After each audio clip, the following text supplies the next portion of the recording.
It is 2023. Time to look back on 2022 and decide what was the best and what was the worst. Welcome to the Wrestling Council.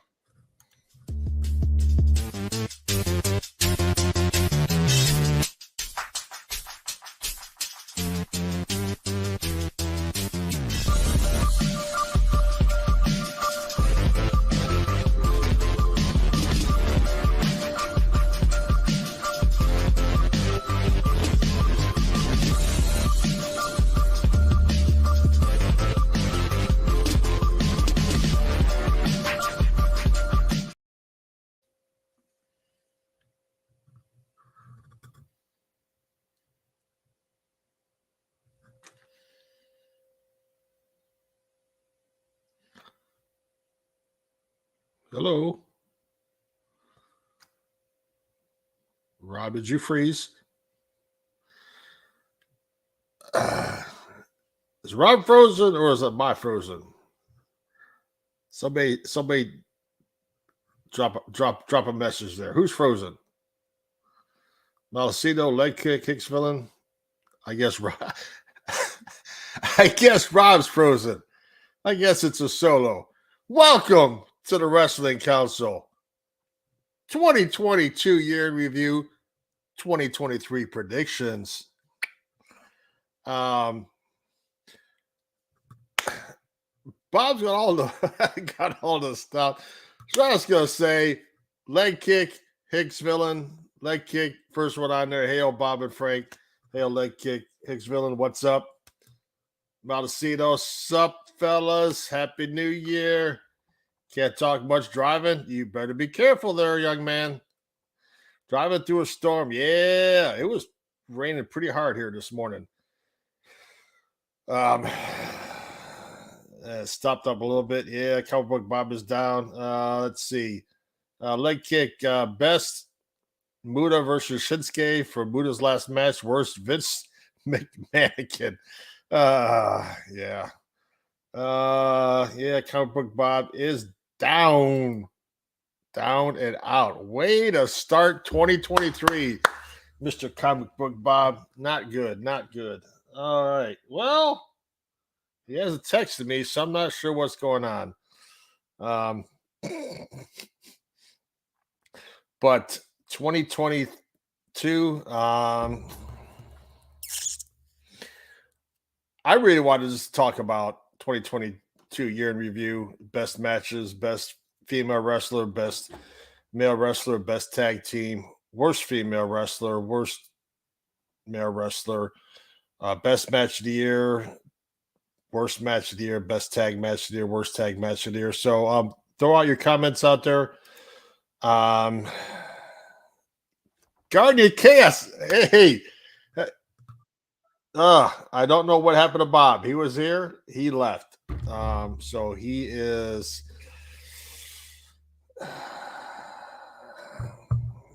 it's an HW solo show right now.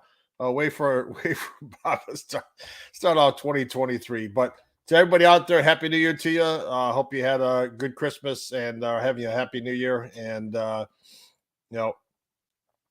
my New Year started with me winning this title, my fantasy football league. But unfortunately, I am not going to be defending this. I'm not going to be repeating champion because I am out of the playoffs. And look who decided to join us. I swear to God, dude, if this is the way the year is going to start off, I quit. He's back. Comment. Hang on a minute. There. Son of a freaking. See, now he took my spot. He should be over here because he got kicked out. Anyway, welcome to the Wrestling Council. Seriously, dude, I just fixed the friggin' thing and then I swear to God. I was looking for it. I hate you both. Anyway, welcome to Wrestling Council. All that. Thanks for being here. Let's real quick. Let's see who's in here. I don't know if Frank already did that. Leg kick. I did. Oh, I'm doing it again. Hicks Villain said, "Sup, everybody? What's up, man?" Did you play the video when he said "sup"? No, I did not play the video. Do I have the option to play the video? Can you see them? See what? Can you see this? What's up? What's up? What's up? What's up? What's up? Hello. What's up? You can't see the videos on the left side underneath brand.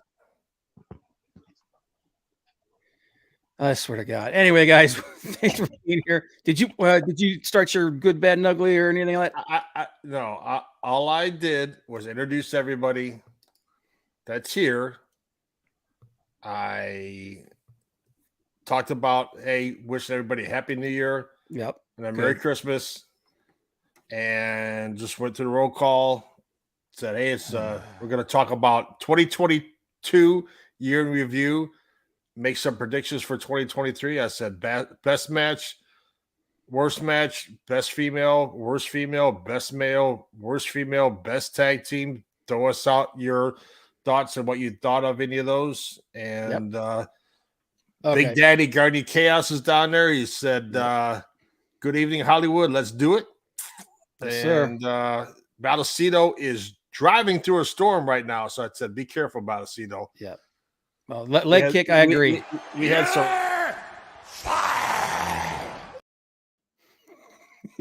So, oh my God. Anyway, all right, guys. Before we get started and all that stuff, are you sub to Guardians of the are you guys sub to Guardians of Chaos on YouTube? Come on now. Yes, sir. We are. Yeah. I see alerts for all your stuff, guys. If you haven't, make sure you go over there, check it out at Guardians of Chaos on YouTube. Big Daddy has been around for a long time. He's got a lot of knowledge to share. But before we get started and all that stuff, let's go ahead and let's get into our favorite segment. I would love to get to some kind of event with the Guardian of Chaos, Big Daddy. That would be one day. Be epic. Yeah, that'll happen one day. But right now, we're gonna start with our favorite segment. So something we call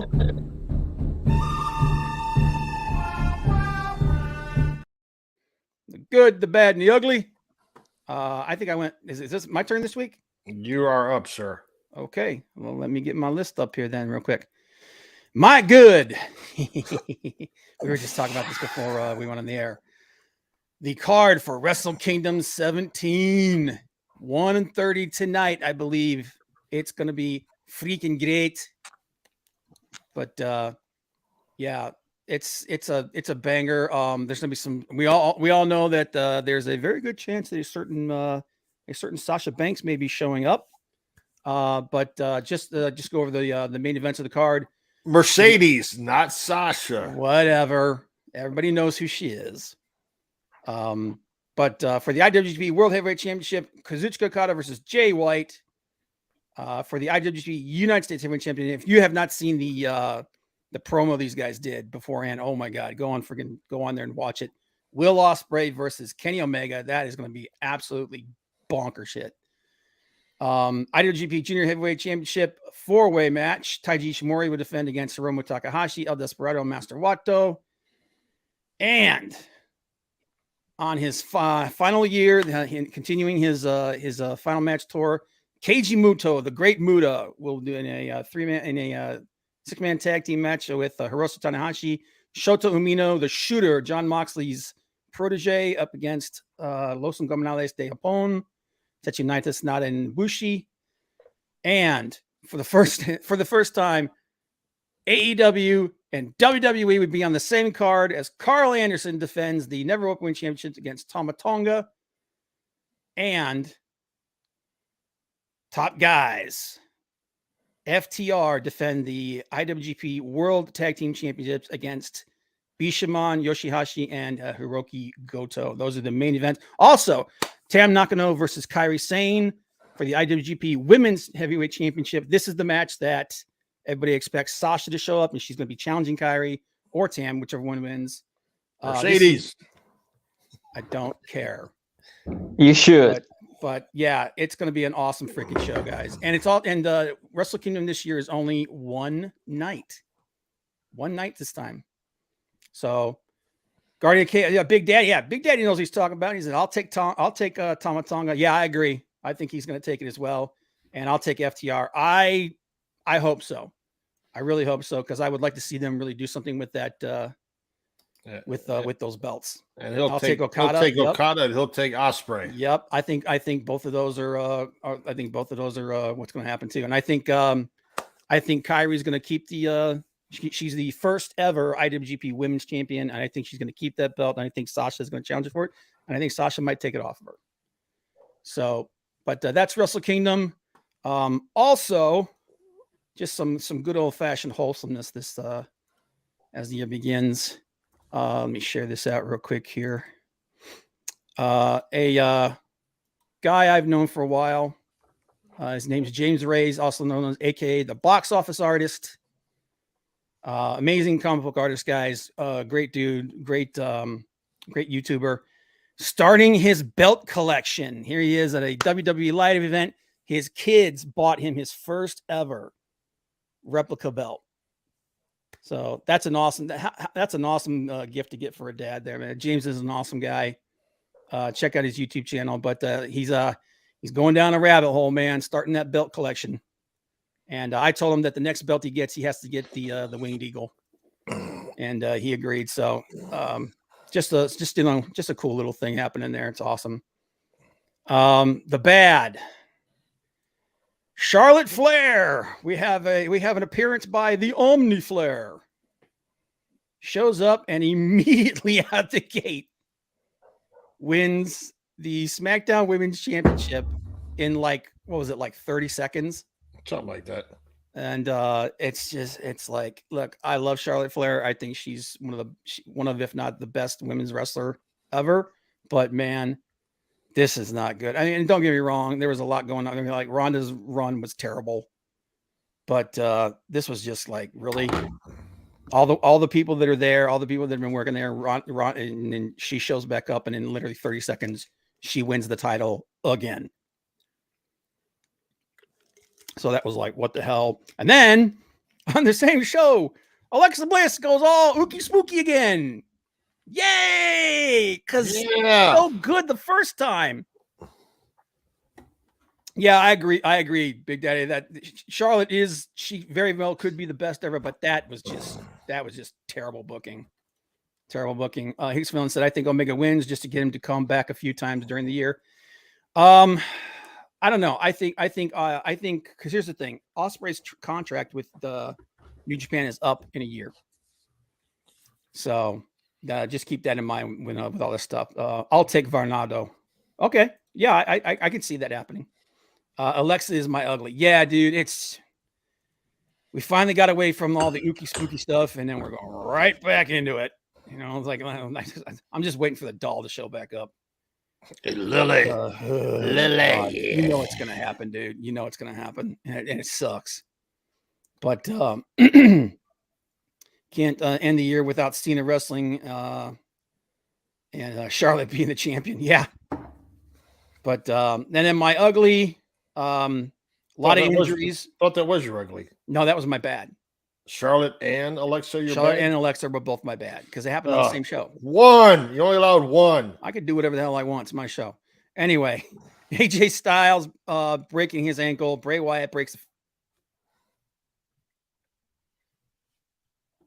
Dude, I will kick you from this friggin' stream. Anyway, what just happened? He muted me.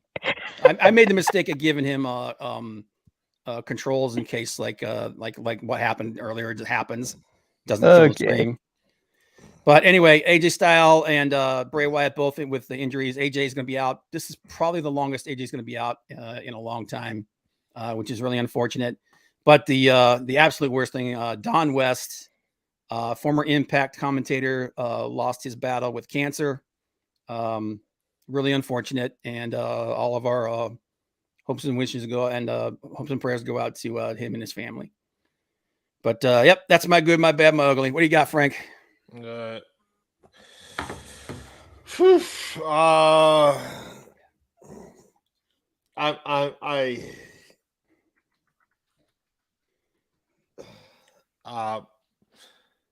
agree with what you said and what Big Daddy said, but My good is that they took the belt off for Ronda Rousey. No, I don't have a problem with them taking the belt off of her. I just the way they did it.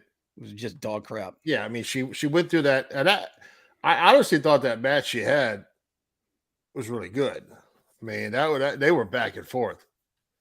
Probably the best match she's had in a long time. Not Charlotte, because Yeah. that was just like 30 seconds. That almost reminded me of Becky Lynch and Bianca Belair the first time. Yeah, it's crazy, but I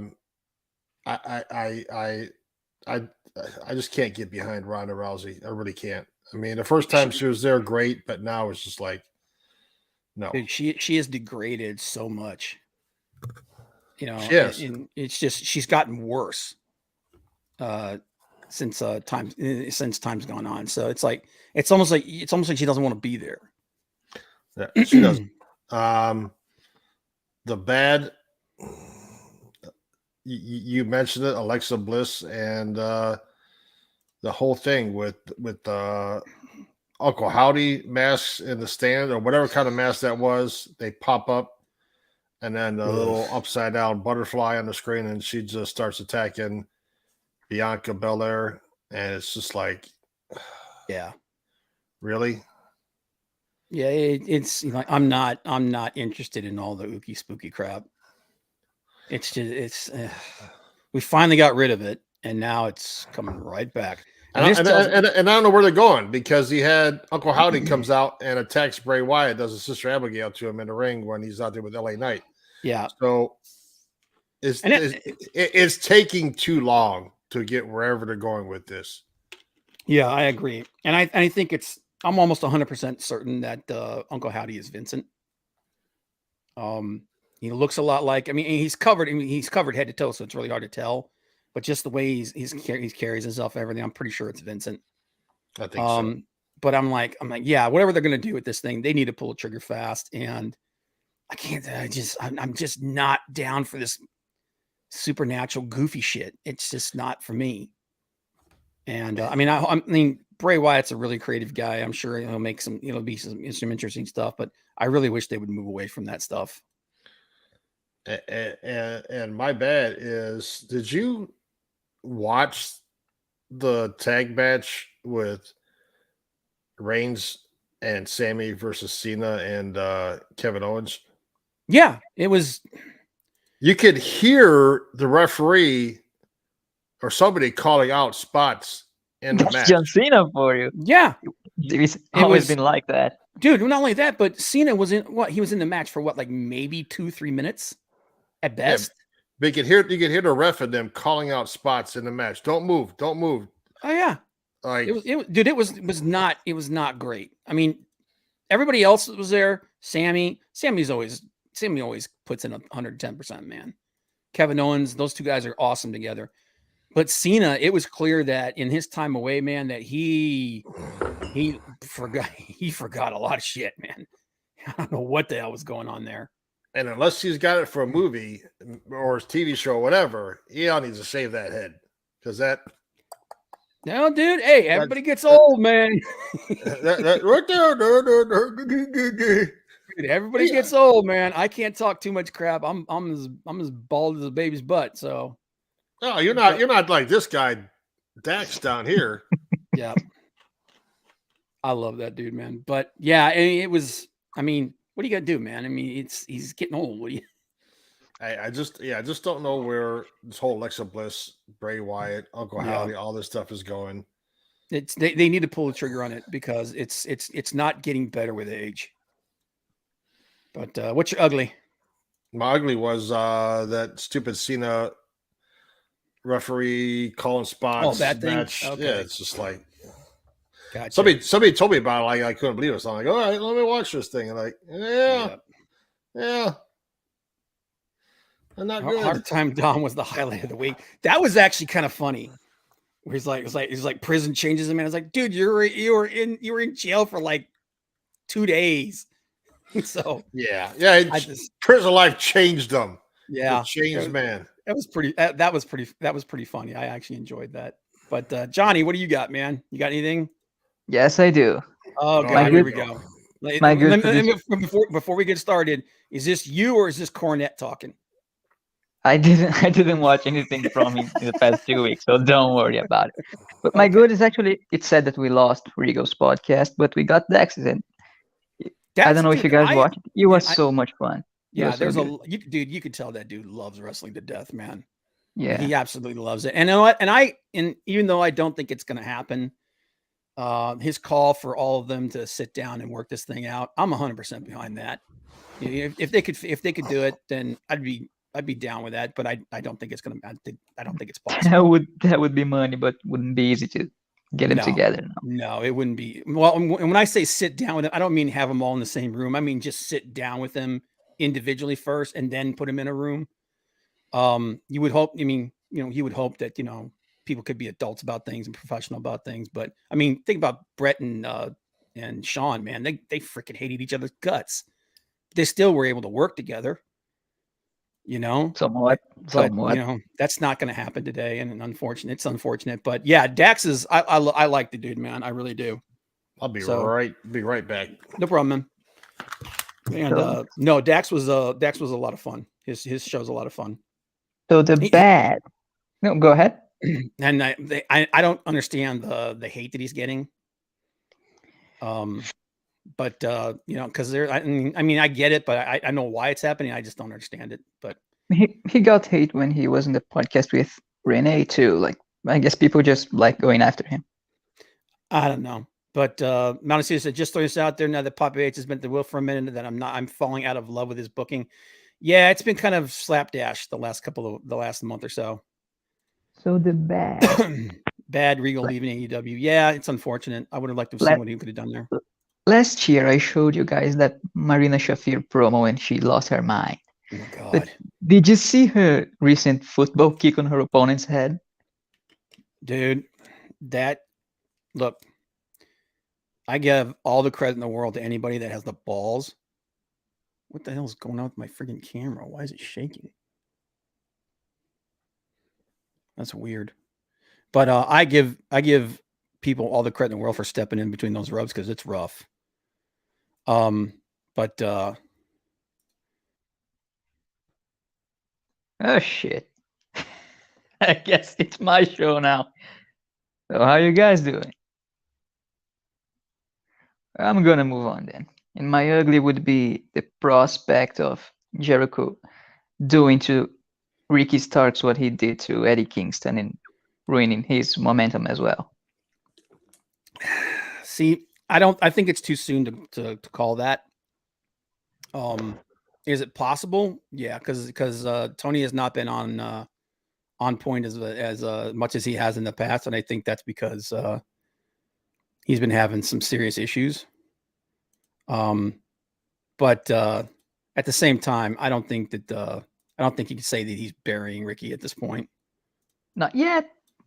We didn't say that about Kingston in the beginning either. No. And well, here's the thing with Eddie, though. Eddie himself has kind of put it out there that he would like to go for a world championship, but he doesn't think he's going to. No, he didn't have to go for a title, but the booking of him and Jericho didn't help him in any way. Well, no, and that's an issue that I think needs to be addressed with Jericho. Honestly, I'm not sure. I'm not entirely sure. Like, there's obviously politics going on in the background. So, but I mean, Eddie's so popular, dude. Obviously, they're gonna have to do something with him. But no, I mean, and again, it's like, who are you going to put in whose spot are you going to take away and give to Eddie? Satnam Singh. Well, dude, honestly, Satnam Singh doesn't even really have a spot. He's just kind of there. Somebody I would say is like, okay, instead of him being on TV, how about more of a Ricky Starks would be Jeff Jarrett. Jarrett doesn't need to be on television, and nothing against Jeff Jarrett. Okay, I love Jeff Jarrett from back in the day. Doesn't need to be on TV, or at the very least, he doesn't need to be on Dynamite or Rampage. So, I don't know.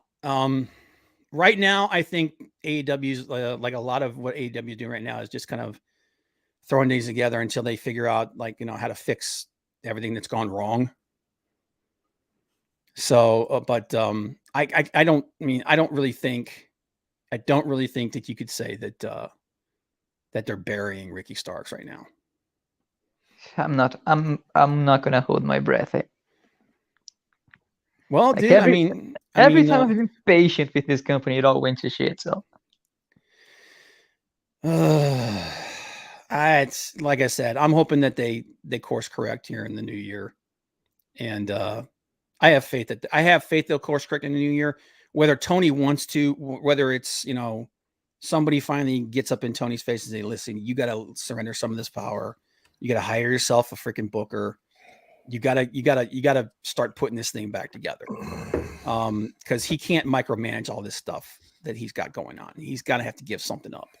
Yes. if he were to hire a booker, he would just close the company, because the whole point is that he wants to fantasy book. It's the whole point of the company existing. No, he can have final say, but let somebody else, have a hand at putting some of these matches and building some feuds and stuff together and see if it works. Eventually he's going to have to surrender it anyway. So it can't just be him playing with his favorite toys for the rest of his life. So we'll see what happens going forward. But anyway, that's good, bad, and the ugly. Okay, guys. Oh yeah, just an honorable mention to the death of the king of football. Pele passed away this last week. Yep. Dude, I've always wanted to get into European football, but I've never had to. It's just it just seems so complicated because it looks like a lot of fun. But I just, it's really not that complicated. There aren't that many rules. Like American football has a lot more rules. Oh yeah. Well, yeah, especially now. It didn't used to be that way. It used to be just go kill the guy with the football. But Maladocito, real quick, he said the good Death Triangle versus the Elite. Yeah, dude. Like I said, I didn't know if it was a good idea to drag this thing out 7, but man, these last 4 matches have been friggin' killer. The bad Johnny Cage just takes. I love you too. The ugly Bob shaking camera. I'm sorry, guys. I don't know what's going on. We're having all kinds of tech issues today, but I apologize for that. But we'll get it figured out by the next show. Soccer's for European lily pickers. That's not a word. Wow. We love you too, man. All right. What do you guys want to start with? You want to start with worst wrestling match of the year? Sure. All right. So my worst wrestling match of the year, I had to sit and think about this for a little bit because there were some real bad ones, but there were some that weren't that bad, but the ending was bad, things like that. So what I came up with, these are the 5 that I came up with. Number 5, Karrion Kross versus Drew McIntyre. The match itself was actually okay. The ending was just stupid. It was just bad. I mean, McIntyre having a friggin' sing off with what's his name, the boxer, the Gypsy King. I can't remember. Tyson Fury. Yeah, this is what the hell was that? Did you hear about Tyson? By the way, yeah, he doesn't want to put anybody over, and he's it's like, shut up, dude. But Big Daddy said anything involving Nyla the Fake Rose. No offense, just saying. Was she even in there last year? She had a couple matches, but it was she just kind of been there. But I'll tell you what, and then actually this one should be further up. Miz. Well, no. So the next one, Miz versus Dexter Lumis. I do not care about that freaking feud. I don't care about that. I don't care. I just don't care about any of it. It's just bad TV, and it's not over. It's not over. You thought it was over. It's not over. It will never be over. I was gonna say it's never over.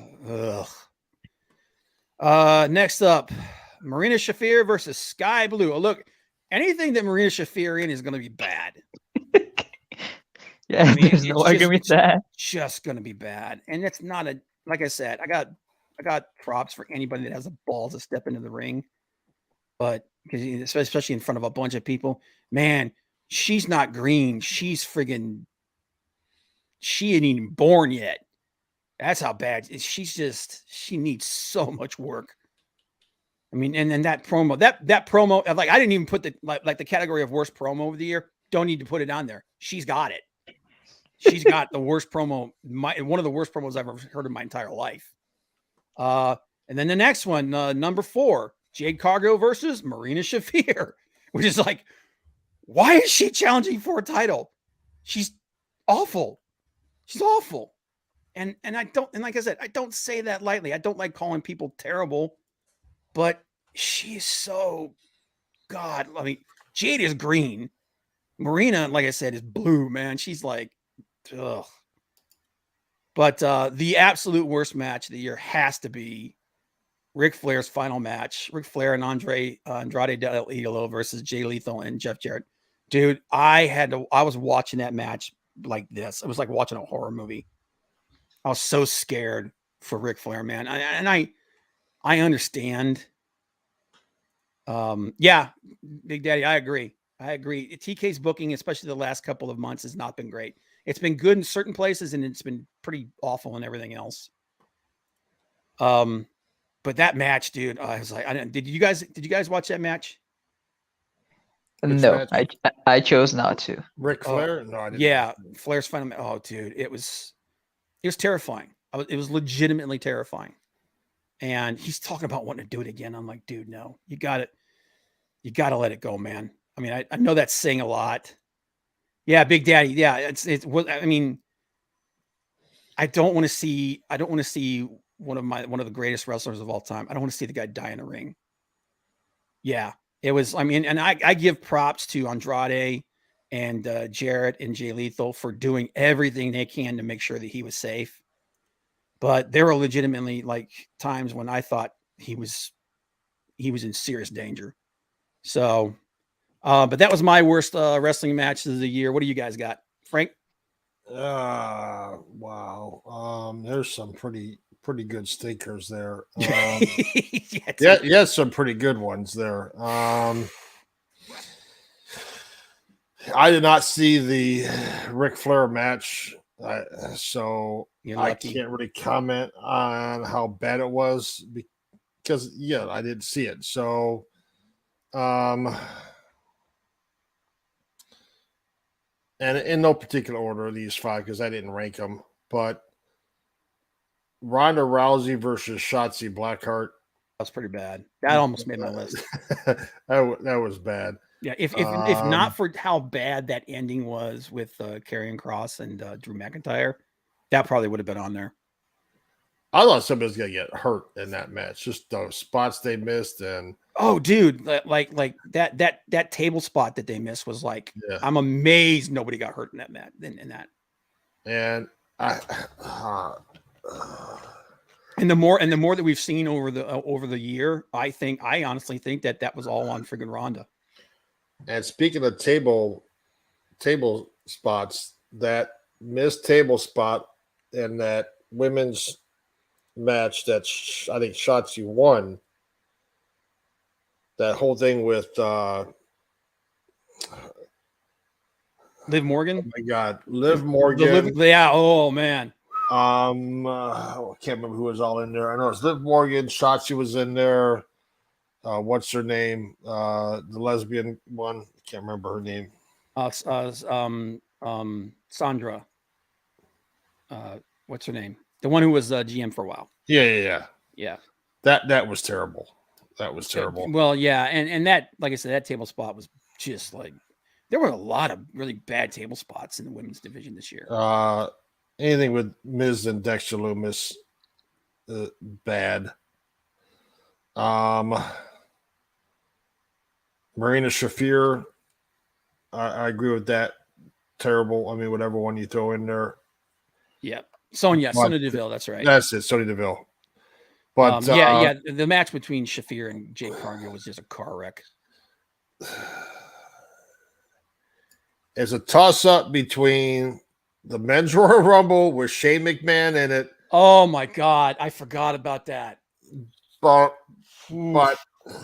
I would have to put my worst match of probably the worst match of 2022, Pat McAfee versus Vince McMahon. That almost made my list too. Like I don't know what I like. That was probably a worse match than Karrion Kross versus Drew McIntyre, but that ending of the Kross McIntyre match just completely killed me. And just it just edged out the balls that Shane McMahon had on him, dude.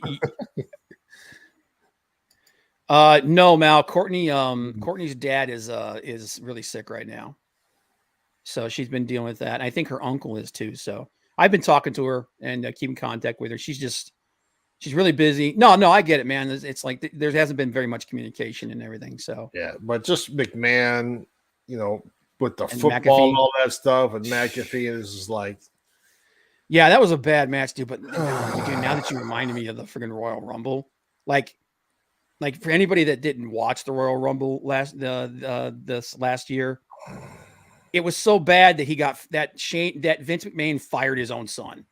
That's how bad it was. Yeah, it was pretty bad. But I completely forgot about the Royal Rumble. But Johnny, you got one? I got one to put in there. Like I get what they were going for, but it just took the winner out of everybody's sales. The first match between Punk and Jon Moxley, the some seconds match. Oh, I get where he got hurt again.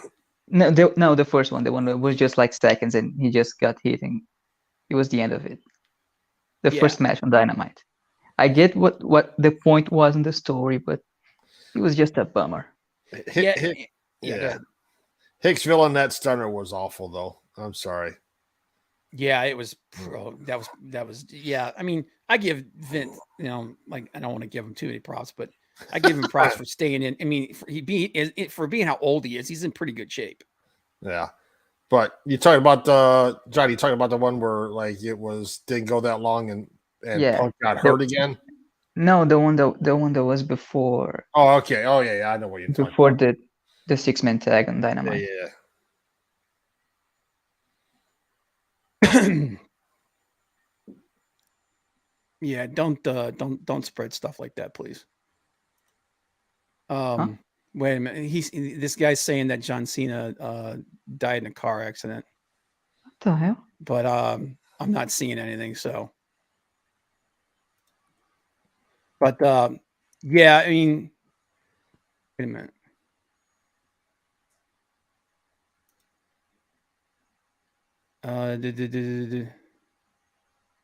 No, that's a fake rumor. I just checked it out. This is why is John Cena dead trending? Is like it's a hoax. So yeah, please don't send in stuff. But yeah, those are some pretty bad ones. But yeah, that just completely threw me right there. Okay, so all right, worst wrestling match of 2022. How about worst wrestler of the year? Let's get all the worst stuff out of the way. Okay. Worst wrestler of the year. So for me, can we just put Marina up there again? She's in there. Ronda. She's in there too for me. Okay, here's mine. Baron Corbin or The Miz. They're both equally bad. See, after what Miz did with Logan Paul, I don't know if I can. Yeah. So yeah.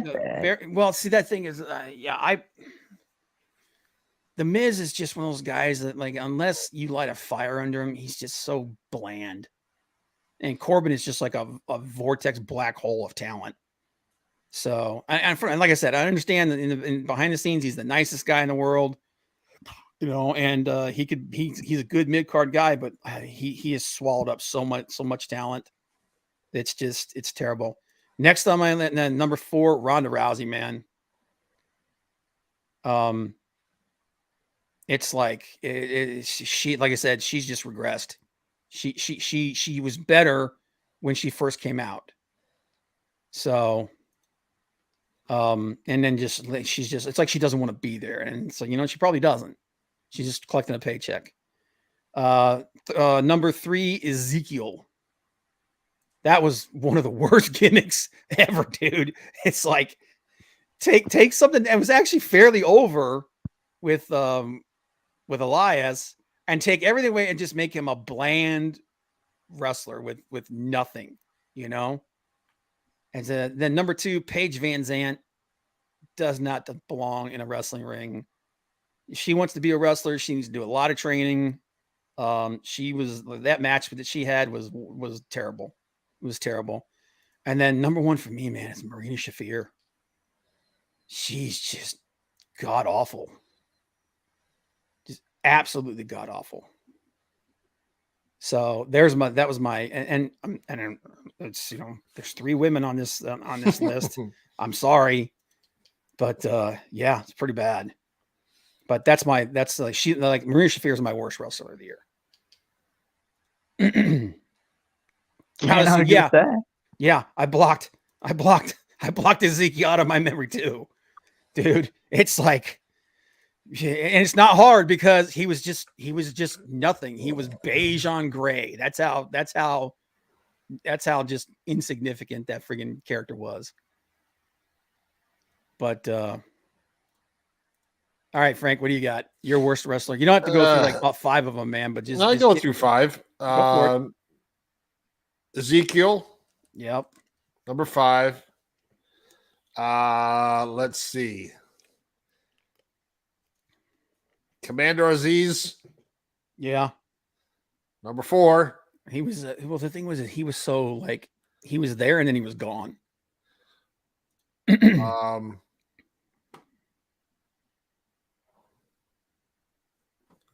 Omos, number 3. Yeah. I'm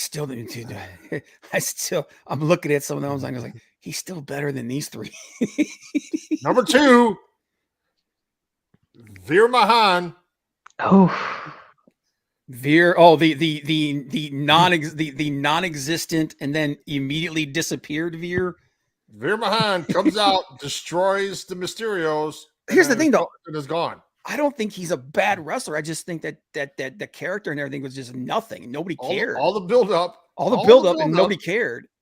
For a guy like I can't remember that dude that they had a couple years ago. Shit. I know the guy you're talking about. The guy that was like a stalker. Yeah, big guy, bald head, Yeah. come out to destroy everybody, and then Veer is still somewhere out there. Veer is still coming. So number 2, and my number 1, she was in my worst match of the year, Ronda Rousey. yeah. You think Ronda's worse than Marina Shafir? Yes. Wow. That's a bold statement. Because of the fact that Ronda has been doing this longer than Maria Shafir. Okay. I know. That's, hey, your opinion. She has more time in the ring. Yeah. She's with, honestly, what is supposed to be, what is the best wrestling promotion in the world. So you think the best wrestling promotion in the world, she'd be better. Yeah, has she been anything but, other than her initial run, which was actually fairly decent. Obviously she was in there with like some of the best in the world. Like you said, she was in there with Charlotte. She was in there with Becky. When she first came on the scene with The Rock, that was awesome. The 2 of them against McMahon. She was the hottest thing. Helmsley's. Yeah, she was the hottest thing. But then immediately she just started it's like when after people started turning on her and she got upset with it and she went away for a while and then she came back. She's just it's been a downward spiral ever since. Just a complete lack of interest. And I think it's time for her to go away at this point. It's pretty bad. I think Baszler should beat Charlotte. I wouldn't be against that. For me, she's getting that go away heat, like you always say about Corbin. Yeah. Oh yeah. She's got go away heat when she comes on television. Now I thought they were going to do something with her when she hooked up with Baszler, but then that just died. So it's like, what the hell? But Maldacita said there's standards set for Rousey from her first run. Marina is still greener than Goose. Yeah. Oh yeah. No, like I said, I have nothing against Marina. She just is not ready for television. What's your 5 there, Johnny? If you got 5, If you got 5, or just give us one. I didn't got 5. Like I knew he was gonna come up and just had Marina on my head. Marina's your worst. Yeah. Hell yeah.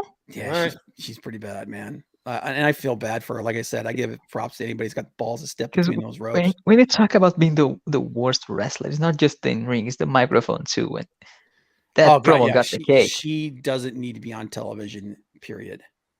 Okay, let's go to something better here. Most improved wrestler of the year. Okay, so here are my 5. Number 1, Wardlow. Now I know that his run got stifled, but go back to the beginning of the first half of the year. That dude was red hot, man.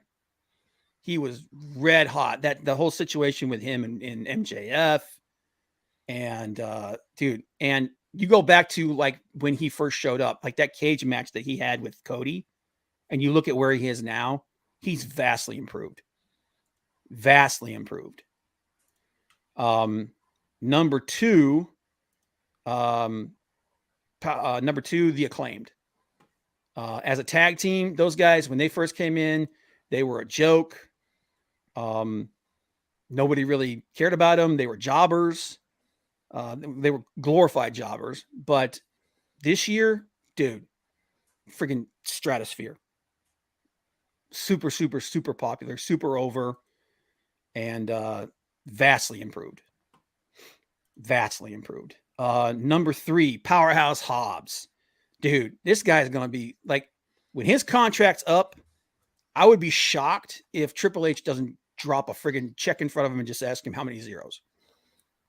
I'm true. Like he really could be, he could be the next Bobby Lashley.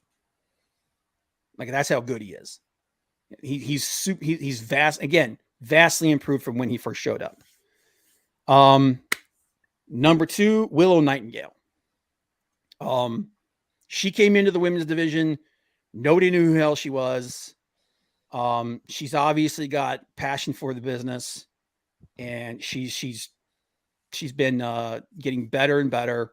She can put on some banger matches, dude. Like I really think this year, if Tony's smart, he'll start leaning to, and she's very popular too. She's super popular. I would like to see them like move her over to Ring of Honor and build her up in Ring of Honor and then move her back over to AEW. Because I think she could grow really well. If you put her in Ring of Honor and let her grow there, I think she'd do really, really well. But number 1 for me, Solo Sikoa. Dude, that guy went from being an okay dude on NXT to being the enforcer of the bloodline. And part of one of the coolest storylines, arguably the best storyline in wrestling. And if you watched like his match on Raw this week was one of the highlights of the friggin' show. Like he's improved drastically. Now I still think he needs to work on the mic. He needs to do some mic work. He needs to get better there. And I do think that he can still get better in the ring, but compared to where he was in NXT, he's light years past where he was there. So Sasha released official statement on Twitter thanking Vince and the WWE. Yeah, I think she's done. Most improved, Paige Van Zandt. She's not on TV. Dude, she's not on TV because she broke her ankle. First, do no harm. First, do no harm. Yeah. But yeah, that's so that's my most improved wrestler. What do you got, Frank? All right. In no particular order. Till number 1. Most improved from where he was at before to what he's done in AEW. Claudio Castagnoli. I don't think he's improved. I just think that he's being allowed to do whatever he wants. He's been given the opportunity where he was, the way he was being treated in WWE, doing nothing, and to be able to give the opportunity to show what he can do. Oh yeah, he's awesome, dude. So I'm happy with that. The Acclaimed, I got to go with you with that. I mean, scissor me, daddy. Dude, light years from where they were last year. The Acclaimed have arrived. They are the hottest tag. Nothing against your boys there, Mr. Johnny, right there, Mr. Dax and FTR, but the Acclaimed right now, the hottest tag team in AEW. 100%. Yes, they are. From where she was at, I like Willow Nightingale, but from where she was at in 2021 to where she's at in 2022, I think Britt Baker has improved tremendously. I was worried about her at the beginning of this year of 2022. We talked so much about how bad how green as Maria Shafir, how green as goose shit she was when she first showed up. Yeah, she first showed up, and she's done the time, put in the effort and the energy to make herself better. You might not agree with it. People, I think Britt Baker. I think in 2020, I think she was like the most improved wrestler of 2020. Then 2021 hit, and it seemed like she just kind of started falling off again. And it was like she kind of regressed a little bit during the whole during Thunder Rosa's run. Right. But then towards the last half of the year, she stepped it right back up. So I don't disagree with you on that. Malachi said most improved Jungle Boy stepping in the ring, but most importantly on the mic. See, I don't think Jungle Boy, I think this was just more of letting Jungle Boy do what he could do. I don't think it's that I think he's always been really talented. I think from day one. Now he's obviously gotten better. What's up? Number 2 for me, Ricky Starks. Yep. I agree.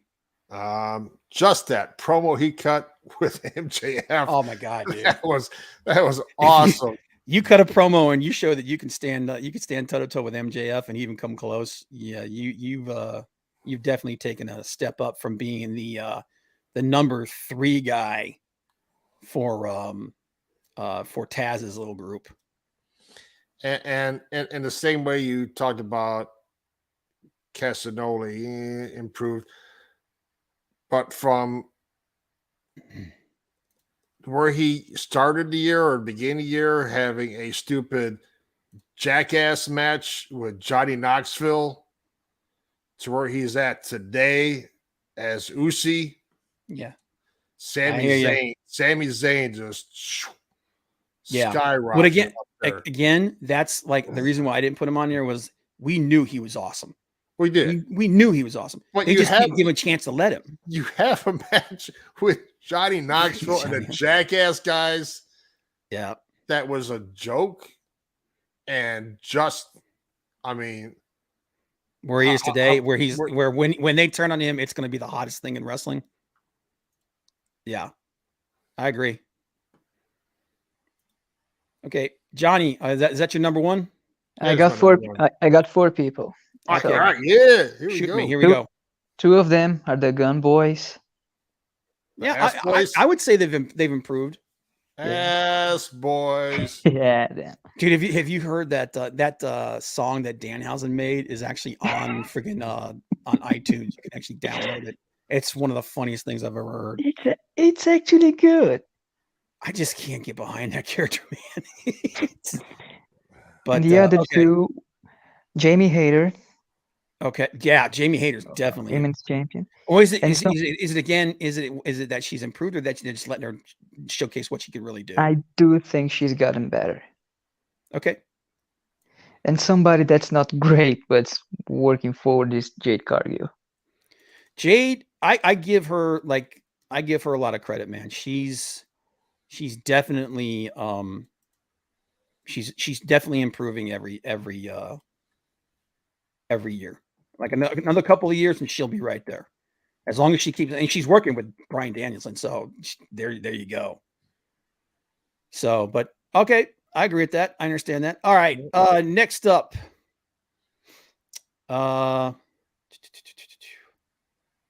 Let's see here. Yeah, I'm gonna save that. Let's go with women's single match of the year. Best women's single match of the year. So now you guys know me. I'm Mr. New Japan. a New Japan guy. I also watch Stardom on occasion. So some of my stuff is going to be things that most of you probably have never watched. But for women's single match of the year, number 5 for me was Kairi, aka Kairi Sane versus Mayu Iwatani at NJPW Stardom Historic Crossover. This was a really great match. This is also where, if I'm remembering correctly, this is where she won the first IWGP World Women's Heavyweight Championship. So Jungle Boy is terrible on the mic. He's gotten better though, Big Daddy. He has definitely gotten better. Big Daddy said that Dem Boys are best tag team in wrestling, followed by FTR, then the Usos. Yep, we'll be talking about that definitely. But second, my number 4 match, Thunder Rosa versus Serena Deeb at AEW Double or Nothing. I don't know if you guys remember that match, dude. That was a really good match. That was a really, really, really good match. Unfortunately, the build for it wasn't very good. If you guys remember, the build was like practically non-existent. It was only like maybe like 2 or 3 weeks at the best. And they were in a tag team match with Britt and someone else, and that was it. Yeah, it was almost nothing. So I don't know. And I think it was maybe because of Forbidden Door. Like everything was just kind of like swirling around because of that. But go back and watch that match. That match was really good. Number 3, Jamie Hayter versus Hikaru Shida on AEW Dynamite this last December 24th. That was a banger of a match, man. Like if you guys didn't watch it, yeah, man, Bob watches New Japan. I've never heard him mention them. Sorry, but hey, man, it's a fetish. What can I say? But no, like that match, I've always It's not the best time to say that. What do you want me to tell you? I've always thought that Hikaru Shida doesn't get enough respect. She was the champion all the way through the first year of the COVID epidemic. She basically carried the women's division on her back during that whole time. And, she's one of the best that they have. And they showcased it there. That was an awesome match. But my women's single match of the year, Becky Lynch versus Bianca Belair at WrestleMania 38. That was a banger of a match, man. And they left it all out there, man. Like Becky got hurt. That's how hard they went. And that just showcased, that was Becky putting Bianca over and Bianca showing that she had the ability to carry that. And Bianca has been, like, in my personal opinion, she's been with the except maybe Jamie towards the end of the year, Bianca's been the best women's wrestler of 2022. So that's my I only had 4 on that one. That's my 4 for that. What do you got, Frank? I really only have 2. Tony Storm versus Jamie Hayter, where Jamie won the title. I like that match a lot. Was it Jamie versus Tony? Yeah. Yeah. And then my favorite, same as your favorite, it's Bianca versus Becky Lynch at WrestleMania. Yeah. Great match for both of them. It was nice for Bianca to get the title after what happened last time. That was pretty awful. What was that, like 17 seconds or some crap like that? Yeah. Honestly thought that Bianca was just going to be, after that match where Becky won the title back, that Bianca was going to be an afterthought. I thought that it was a discredit to Bianca herself and a slap in her face. But honestly, I think if the outcry had not been as big as it was, I think that was Vince's plan. I think Vince, this was another case of Vince souring on somebody and just not giving a shit. But then when the outcry happened, he was like, "Oh crap, we can't do that."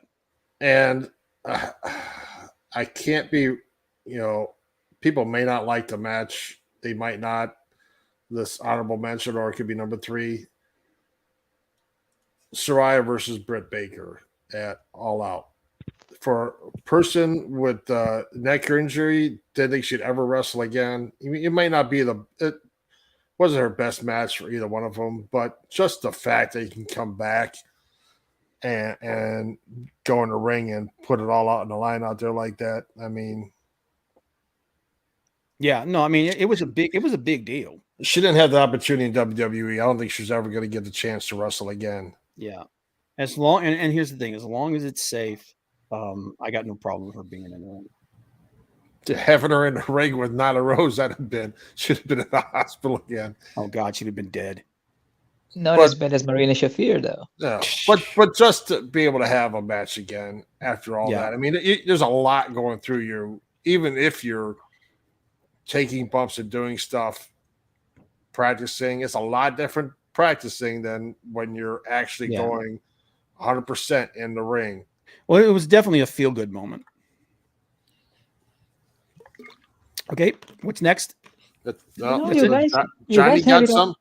I think you guys have it all covered, but one person that was not mentioned was Athena, and I can't remember any match of hers. Well, she just had her match, Athena's match with Mercedes Martinez at in ROH, the last ROH pay-per-view. That was actually pretty good. That's why I don't remember. But it's she hasn't been utilized that great.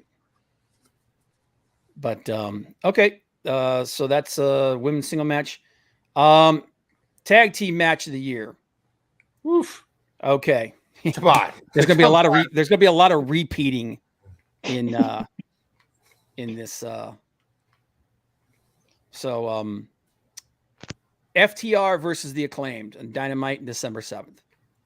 It's freaking FTR. What the hell do you expect? It's they're amazing, and the Acclaimed vastly improved.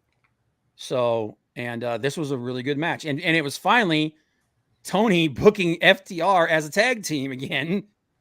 And don't get me wrong, I love Dax's singles run this year, but so I was like, damn, you remember they're a tag team, right, Tony? Feels like I complain about that for the whole year. But it was a good match. Death Triangle versus the Elite at Full Gear. That match was awesome. That match and this best of 7 that they've had is just a continuation of that match.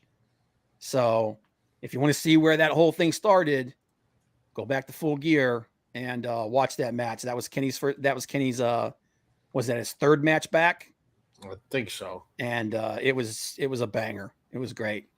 Is number 7 is number 7 tomorrow? Number 7 is tomorrow. So we will see if they're going to pull the trigger and put it back on the Elite, or if they're going to actually put it on Death Triangle. Regardless of whoever wins, their next opponent is going to be the House of Black. So that's going to be, and that should be freaking awesome too. So. Yeah, it's time, man. They got to pull the trigger on that. But number 3 for me, FTR versus Best Friends versus the Empire at Forbidden Door. I'm going to tell you what, man. For everybody that did not see Forbidden Door, you really need to go back because even though they right there. Actually, no, Malasila, you're right. It's next. That's not this week. It's next week.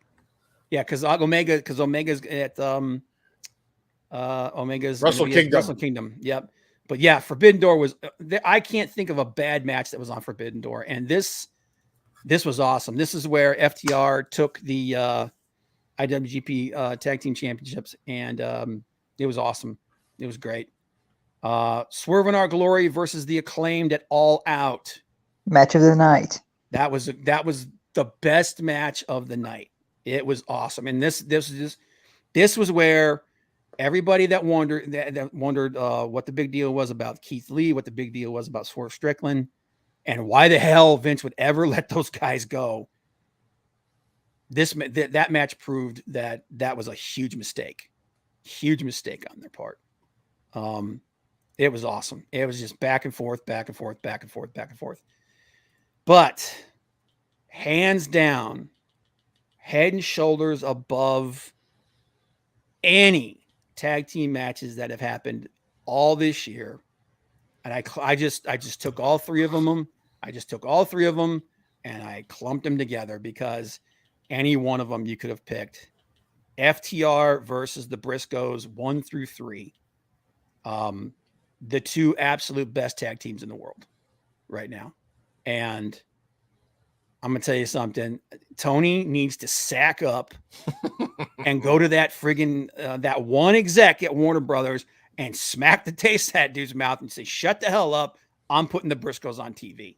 Maybe if people stop calling out these motherfuckers on his show, he's gonna get some leverage. I'm telling you, man, he's sitting on a gold mine with the Briscoes. Absolute gold mine with the Briscoes. And I don't get it. But FTR versus Briscoes, all three of those matches, some of the best tag team wrestling I've ever seen in my entire life. Yeah, he's a big one. But yeah, those are my tag team matches of the year. Frank?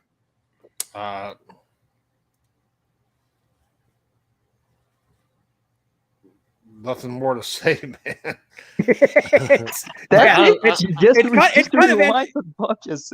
It's kind of anticlimactic because you know what's going to be number one. Because it was so freaking epic. Yeah, the dog collar match at oh my god, the Ring of Honor, was it Final Battle? Is that what it was? Yeah. I mean, good God. The bloodshed.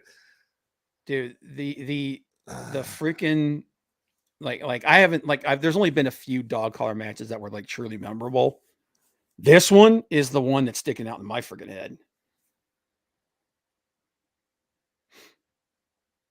Yeah, I disagree. I think once the Zaslav effect really takes hold, and some of these execs get ousted and whatnot, I think that's a prediction I'm going to make this year. Dem boys are going to be on AEW television this year at some point. I think that I really do think that. Piper versus Valentine. Yeah, that's the only other one that really sticks in my mind. I could swear there was another one with Junkyard Dog, but I can't remember. It's it's a long time ago. But yeah, I mean, you guys agree that's going to be number one is FTR and the Briscoes. Did you see Punk versus Raven, the color match, Ring of Honor? Who? It was a long time. Raven was a long time ago. Raven and who? Punk. CM Punk doesn't ring a bell for me. It's on YouTube. You can watch it for free if you want later on. Yeah, Junkyard Dog. I could swear JYD had a really, really good dog collar match too. For the life of me, I cannot remember the details of it or who he was against. But Piper versus Valentine is the only one that sticks in my brain. And then this one was holy crap. If you thought the dog collar match that Cody had with Brody was intense, shit, buckle in. It was Don Morocco. That's who it was. Okay. The magnificent Don Morocco. Yep. The original Rock. Yeah. Don the Rock Morocco. Dude, I remember that dude. I'm with I have the weird things that have are vivid memories in your brain. I remember watching an episode of WWE Superstars, and it was him and he was being managed by Superstar Billy Graham at the time. And he had this freaking vein in his shoulder that looked like a snake. It's just this giant vein. It's just, I don't know. It's just the weird stuff that sticks in your brain. JYD versus DiBiase. I'll have to look that one up. That one doesn't ring a bell, but okay. Yeah, we're way over, so we need to get going here. All right.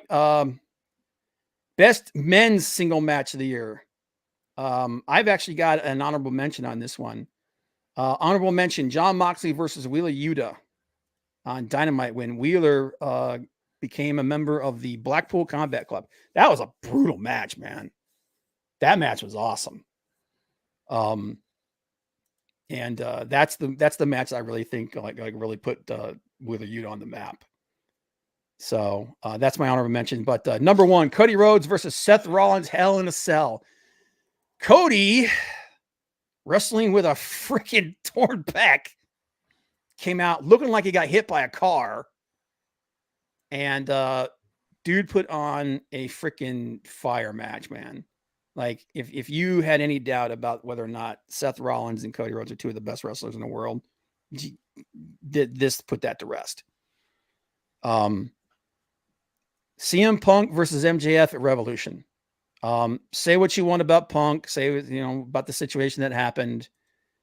That match was freaking awesome. That match was bloody as hell.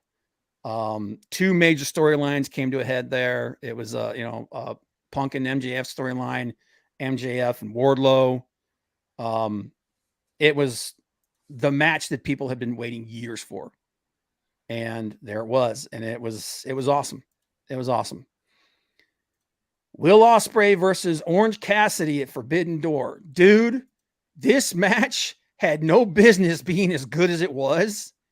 And if nothing else, this showed just how good Orange Cassidy really is. That this guy could go toe-to-toe with Will Ospreay. And Will Ospreay, who is, in my opinion, the best wrestler in the world. I know that's a bold statement for some people. 100% think that Will Ospreay is the best wrestler in the world. And I'll tell you what, when his contract is up, once again, if Tony and Triple H don't drop a freaking check in front of him and ask him how many zeros, you're screwing it up. Speaking of Will Ospreay, dude, he's in the last 3 of my matches here. Shingo Takagi versus Will Ospreay at G1 Climax Day 12. I love Shingo Takagi. That dude is one of the hardest hitting, stiffest friggin' wrestlers in the world. And he's in there with Will Ospreay, and they just had a banger, man. Like, this was a 5-star match. Easy 5-star match. And once again, like I said, I'm a New Japan guy. So I know a lot of people haven't seen it, but if you could get a chance to check it out, it's freaking amazing. Equally, and this is my best men's single match of the year, Kazuchika Okada versus Will Ospreay at Wrestle Kingdom 16. That match was freaking crazy. It was so freaking good. And once again, like I said, if you don't know who Will Ospreay is, if you wonder why we talk about him all the time, go watch this match. You will understand. This was the absolute best match of the year. And I'm going to tell you what, tonight at 1:30, Wrestle Kingdom 17, I get the feeling that him and Kenny are going to be the best match of the year again. So that's my best men's single match of the year. What you got, Frank? I'm not a New Japan guy, so I really can't comment on any of those guys in New Japan. But yeah, you know what? My 2, I might be a couple of those, but 2 of my favorite matches of the year. Number 2 is CM Punk versus MJF at Revolution, like you said, another dog collar match. Yep. That was a dog collar match. Shoot, I forgot. Was bloody. Yeah, it was. Which is what dog collar matches are supposed to be. Yeah, like they had to have that chain hooking them up. Yeah, but and that was that had that extra long chain, man. That allows for a lot of moving. Yeah, and my number 1 favorite match, because I was there. You mentioned it, Forbidden Door. I was there in Chi-Town. Will Ospreay versus Orange Cassidy. So good, dude. It was so freaking awesome. Yep. Take it easy, Mal. That was a banger, dude. I'm not a big, like I said, I'm not a big New Japan, so I don't know a whole lot about Will Ospreay. So what I see here and there, but I did not expect that out of Orange Cassidy, honestly. No, it was, and I'll tell you what, I think that really pushed Orange Cassidy's stock up, man. Because It it's was- it's almost like when like you said, push the stock up. It's like when Britt got popped and started bleeding, Yep. how much, or her, or like when Becky Lynch got busted open by Nyla Rose, how much the crowd just got into it for just an accident for Bianca and Becky Lynch, and just to see the way Osprey and Orange Cassidy could go at it. I mean, that just excited Creativity, the crowd. yeah. I mean, it's just you Yeah. you didn't want to sit down watching these guys. You want that match to go on. You want them as AEW's video game fight forever. You want those guys to fight forever. Dude, that was the one match of the night. And there were some great matches that night. That was the one match. I don't think anybody was sitting down. Once you got past like the first 10 minutes of it, I think we were standing the whole time because it was just like one crazy thing after the other. Just boom, boom, boom, boom. It was nuts. It was like I said, best wrestler in the world. And for, Cornette calling him pockets and this and that and, whatever. I don't care. I mean, Cornette, like him or hate him, it's still best match of the year to me. Yeah, it was amazing. And just think, they put that kind of show on with a depleted roster because of all those injuries and everything. And that might not have happened if everybody was healthy. Yeah, because I don't think he was supposed to wrestle in Orange Cassidy. I think the idea was he was going to wrestle somebody else. I think he was going to wrestle Hangman, either Hangman or something like that. And then no, Hangman was in the one. Hangman was on the 4-way. Yeah, he was in the 4-way for the IWGP title. Yeah, okay. But I can't remember who it was he was supposed to wrestle, but I think they were injured. Was he supposed to wrestle Bryan Danielson? No, Bryan was Zack Sabre Jr. No, he was supposed to be Zack Sabre Jr. Yeah. Yeah, but no, it was awesome. It was absolutely awesome. Johnny, what was your best men's single match? Shoot, there's a few. First, anything Dax did. Dax was awesome. Then there's Tama Tonga and Jay White. Then there's Jonah and Okada. Then there's the final of the G1. It was a lot. Yeah, the final. There was a lot in that tournament. Yeah. Oh, dude, the G1 is always like a highlight reel. It really is. It's like there's at least 3 or 4 matches in there that are like contenders for match of the year. But yeah, and that's why I said, that's why I think nobody puts on tournaments better than New Japan does. And okay, cool. All right, so now we're into the best people of the year. All right, let's start with tag team of the year. Best tag team of the year for me. Number 5, I have Aussie Open. Again, New Japan guy.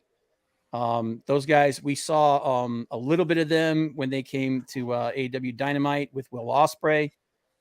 They're great. They really are, man. I think this year is going to be an even bigger year for them. We're going to see them moving around a lot more. World Tag League, I can't wait to see these guys. They're really, really good. They're part of Will Ospreay's United Empire. And it's awesome. Big Daddy has a question. He says, real quick, Bob, will you be watching new NJPW stream fight? I have a membership with New Japan World. And New Japan World, the only pay-per-views that you can't see with New Japan World is the crossovers that they have with like AEW and stuff. All of their other pay-per-views they had, you can watch them on New Japan World, and it's a great deal. It's only like $7.85 a month, and you get pretty much everything. So that's what I'll be watching it on tonight. So Aussie Open number 4, the Acclaimed. Like I said, red hot, vastly improved. Just jokey enough to not get on my nerves, but it's like once the wrestling starts, it's just like full go wrestling. So another question for you there, Bob. Yep. So tonight's pay-per-view. Yeah, I think it's I believe it's at 1:30 Eastern. I might be wrong on that. I'll double check it. I would double check on their on it and see, but I think it's at one. Yeah, it's because of the time difference. It's at like 1:30 in the morning for us. But yeah, it's gonna be it's gonna be crazy. All right. So Number number 3 four- for me. Number 3 is the Lucha Brothers. Like I said, just watching that best of 7 series, man. If you don't know how good those guys are, there you go. Number 2, the Briscoes. I think you guys are gonna know who number 1 is. Them boys, like I said, Tony Khan is sitting on his hands with them. He is sitting on a gold mine. I don't know why he isn't challenging that dude, especially now that there's a new regime change at Warner Brothers Discovery. Get them on television. Get those guys on television. You are sitting on your hands with this. It's stupid. And then number 1, freaking FTR. Top guys. They are literally the top guys. In my personal opinion, they're the best tag team in the world. Briscoes are right there with them. But yeah, I think FTR they're the best tag team in the world. And Tony needs to start realizing that and start booking them a little bit more and a little bit better. So, which is it's been his booking of them has been better this last couple of weeks. So there you go. That's my tag teams of the year. Tag team of the year for me is FTR. Runner up Briscoes. Frank?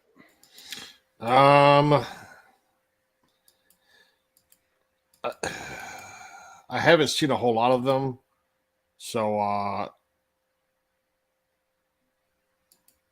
Aussie Open, I'd have to put it number 5. I've seen enough of them. See them at Forbidden Door and seen them on AEW, and those guys are just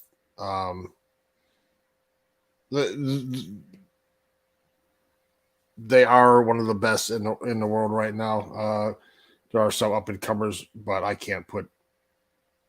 cannot not put the Empire on there. So, or Aussie Open, whatever. I'm sorry. So put them up there.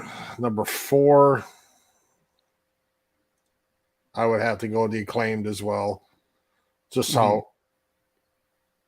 how much they've improved, how much they've gotten over. Just with the promos they're doing and the mic work coming down to the ring, scissoring the fans in the stands, it's just crazy. Yeah, it's nuts, they've rejuvenated and made Daddy Ass relevant again. Jeez, dude. And I have to follow Big Daddy's lead. I had to put the Usos up there. I mean, they have all the titles, all the tag titles in WWE. How you cannot have them on your list, I don't know. I don't know, man. I think part of the reason why is because I actually stopped watching WWE for a while in like the middle of the year when Vince was still there, because I was just like, I just don't give a crap. It was too hard for me. And then towards the end of the year, I started watching it again. I probably should have maybe put them on there instead of Aussie Open, but I just enjoyed watching them, on New Japan. So. Yeah. Number 2 for me is them boys, the Briscoes. I agree. We need to get them on AEW. Jeez, Something. I don't know why he is sitting on them like that. It's ridiculous. And number 1 for me is FTR. I mean, they had Ring of Honor, IWGP, and AAA titles all at the same time. I mean, and defended them. Yeah. Yeah. So they did a lot of traveling this year. And I think a lot of people were wondering why they dropped they've dropped some all but the IWGP belts. And I think it's because they just, couldn't travel as much as they were before. Ring of Honor, you mean? Well, no, they dropped the AAA, you mean? They dropped AAA and they dropped the Ring of Honor belts. Yeah. Okay. So they still got the IWGP belts. So Yep. But yeah, I agree with you. FTR, best tag team in the world right now. Well, They are my favorite. You guys know have done that for a long time, but I'd have to say the Acclaimed had a better year than them. Oof. So because FTR and the Briscoes barely got the chance to do anything on those shows. Well, they didn't do as much on AEW, especially definitely not as much as a tag team, but they were busy all year, man. And that cooled them off. I I'm disagree. No, I'm sorry. I just say when people get to see I understand you. they I get understand. into it, but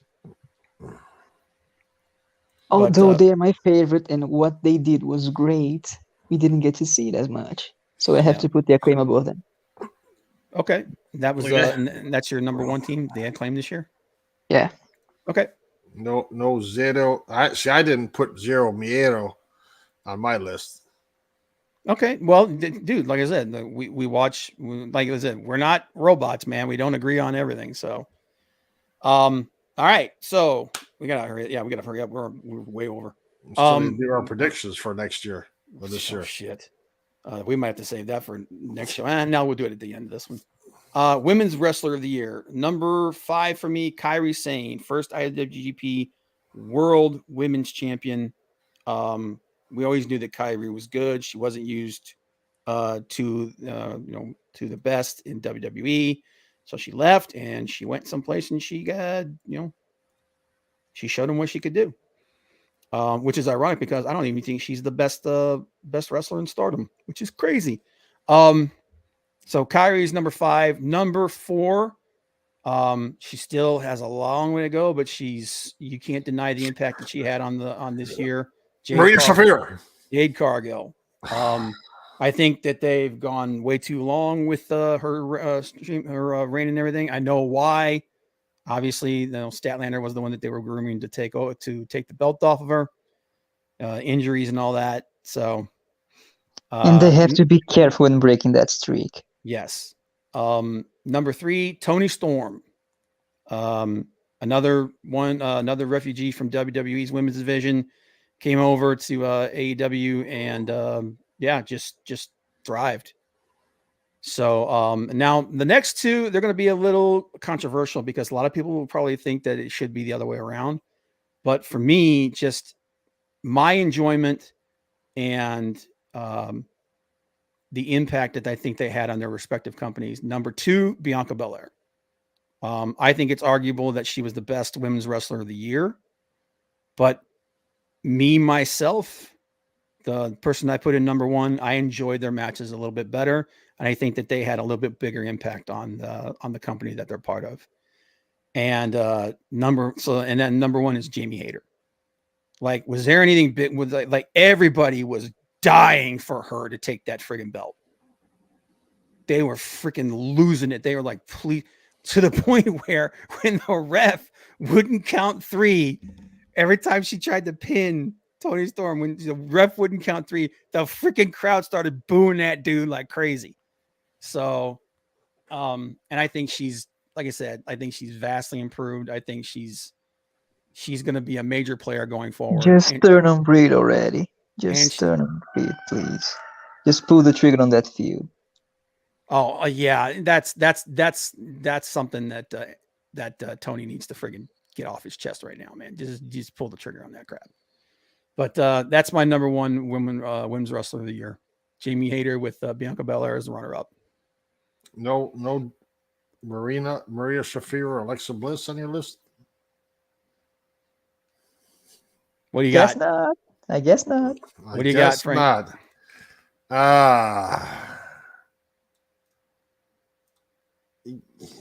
Take Kairi Sane out of it for me because, again, I'm not a Stardom you haven't watched it in JPW person.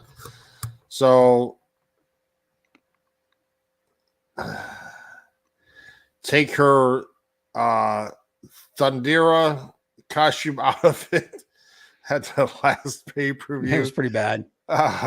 Jade Cargill, number 4 for me. I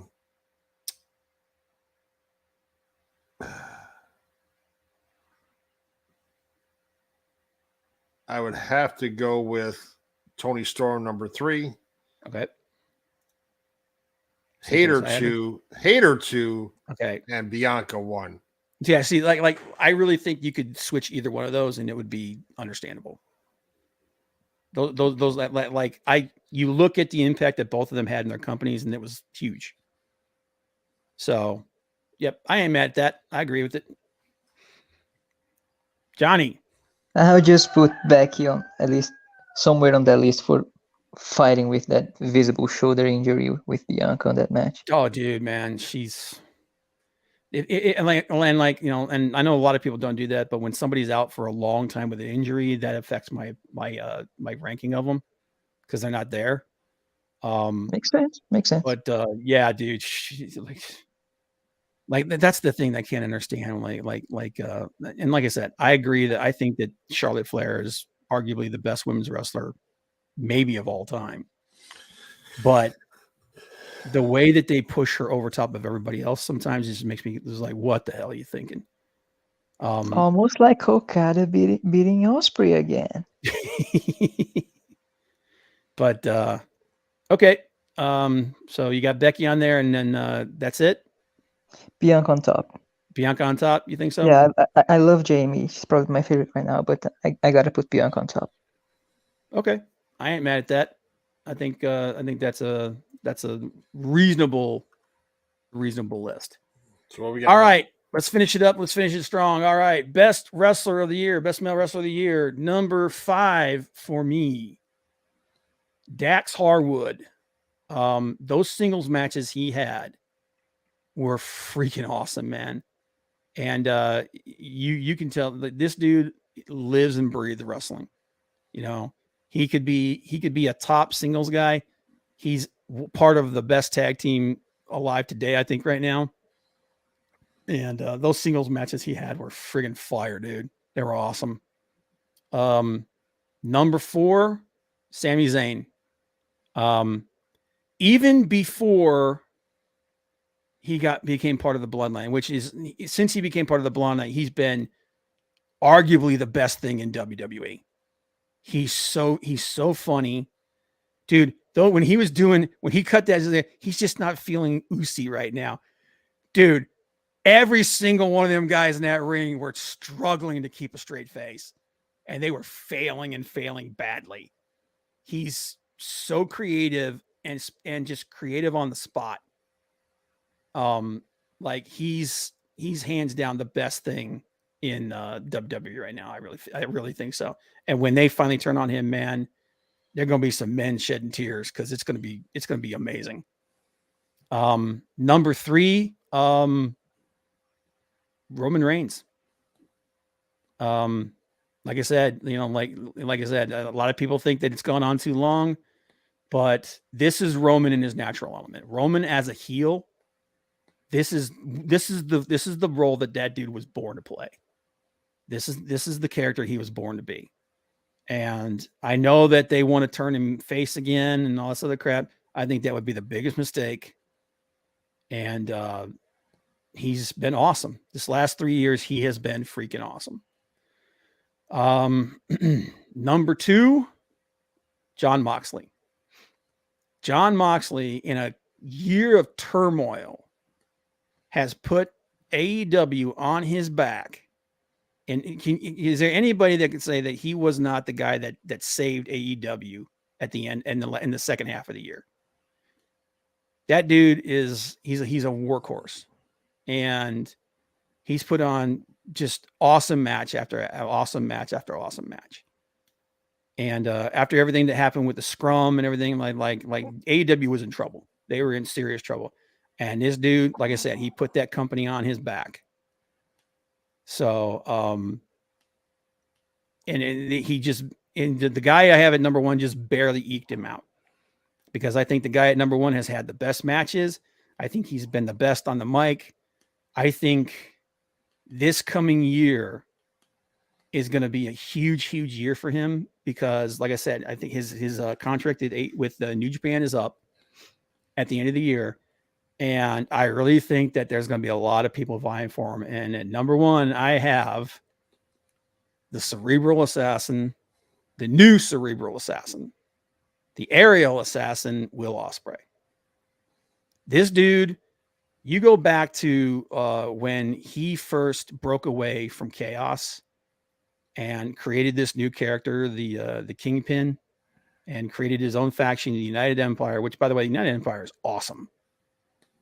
Will Ospreay, like Kenny Omega said in the promo, he handed Will Ospreay the reins to New Japan, and Will Ospreay freaking ran with it, dude.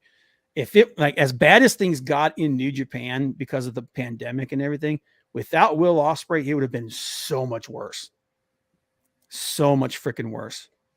And dude, in the ring, nobody could touch him.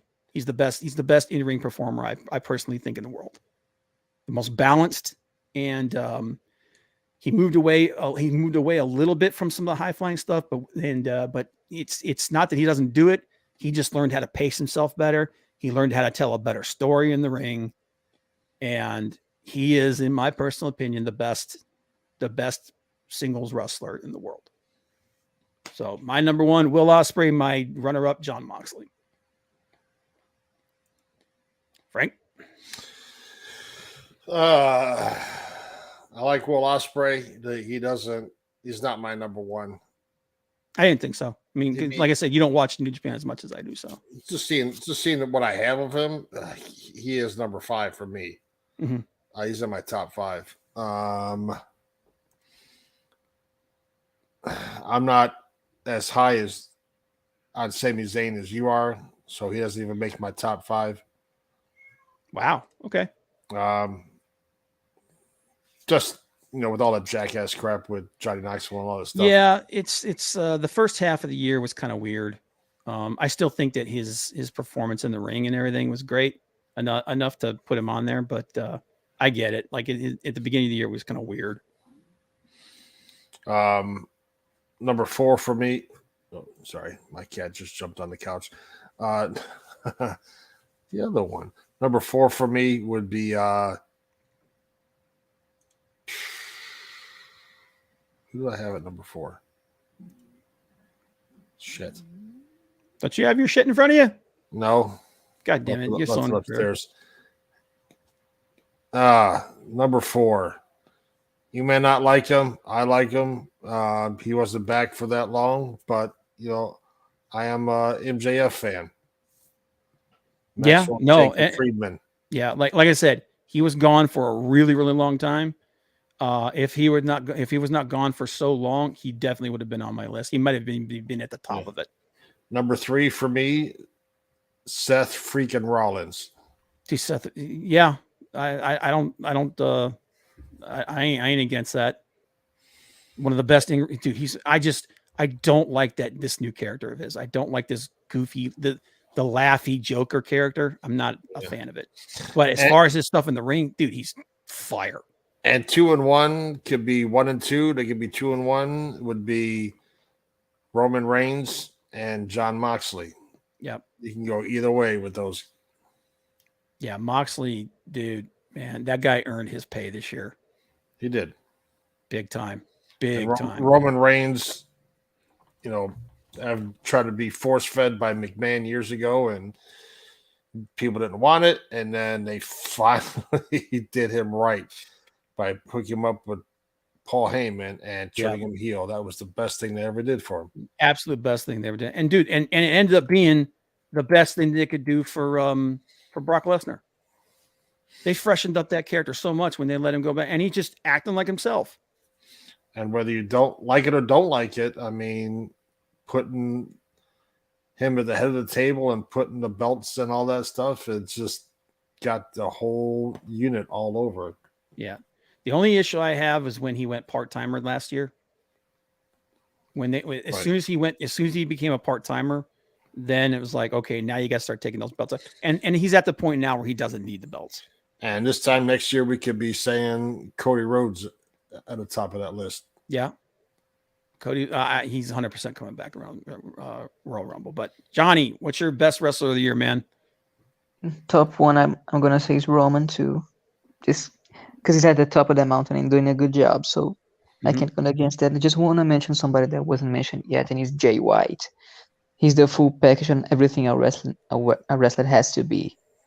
And he does an awesome job. The only reason I didn't put him on my list is that the last half of the year, they kind of made him take a back seat, which I don't quite understand why they did that. But yeah, it's dude, Jay White, in my personal opinion, one of the best heel wrestlers in the world.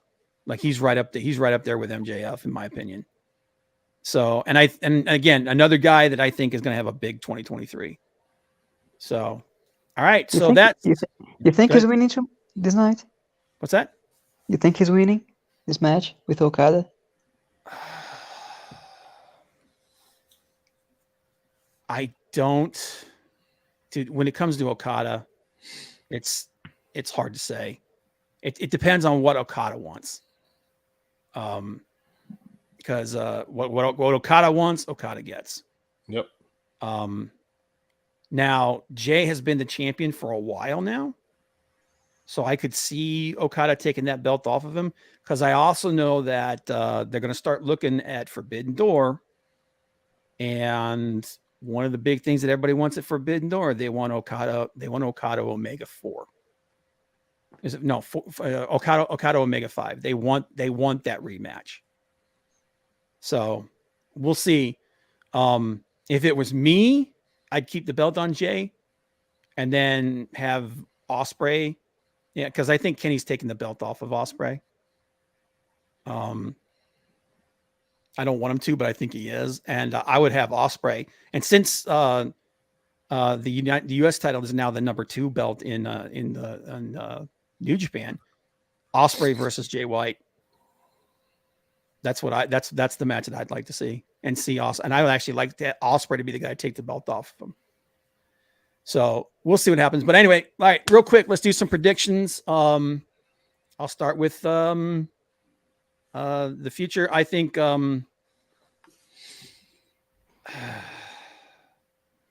right, I'm gonna make a bold prediction. Like a really, really, really, really, really bold prediction. I think CM Punk will be back in AEW sometime Me this year. too. You took mine. You I took think everybody's. I really do think that with as time goes on and everything calms down, because he's injured right now, he's sitting at home. Well, he's not sitting at home, he's doing stuff, but he's not really doing anything. I think at some point Tony Khan is going to come to him and say, listen, let's iron this thing out. Let's figure it out. And at the very least, keep him there until his contract, and let him finish out his contract, and then let him walk away if he wants to. Just today, he posted on his Instagram a graphic showing the most viewed videos of 2022 on the AEW's YouTube channel, and showing that he was top 1. He's egging people on. Not only that, but he also showed a thing where his merchandise was the highest selling merchandise at AEW. Uh-huh. So, and then just the fact that now this is a big mountain to climb, because there are more than a few people, not just the elite, but there's more than a few people in AEW that don't want him back. But Jericho, just go away, I think, please. Well, Jericho talks a lot, but I think if Tony was like, listen, dude, we're bringing it back, he'd be like, okay. Because that's Jericho. Jericho's a corporate guy. That's number 1. Number 2, I think Mercedes Martinez is 100% coming to AEW. I think she's 100% coming. I think she's going to be challenging the winner of the women's IWGP championship match, but I don't think she's going to be working exclusively with New Japan. I think she's going to be coming to AEW. So you mean Mercedes Varnado, not Martinez? You mean Sasha? Yes, Mercedes is coming to AEW. Okay. Let's see, what is the other one? Okay.